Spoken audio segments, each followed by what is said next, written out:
Not ready with me, aga ma räägin asjadest, mida ma oleks tahtnud, et mulle koolis varem oleks räägitud. Esimene asi oli see, et kui ma olin 8. klassis, siis mulle öeldi vist enne viimast kontrolltööd, et mu loodusõpetuse aastahinne läheb 9. klassi lõputunnistusele.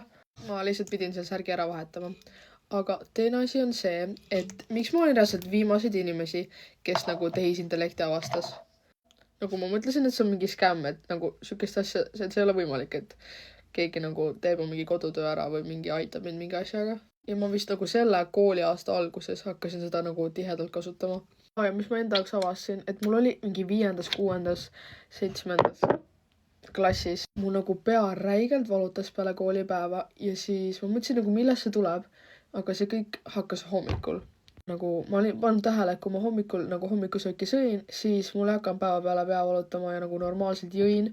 Kui ma nagu hommikust ei söönud, siis mul hakkas räigelt pea valutama, nii et nüüd palun sööge hommikusööki.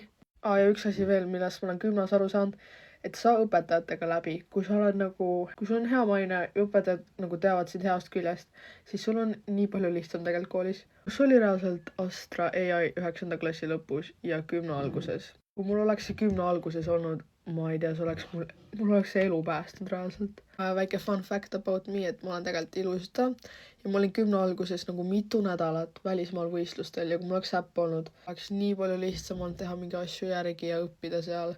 Davai, leed minu, kas teil on ka midagi sükest, mida te oleks tahtnud varem teada saada?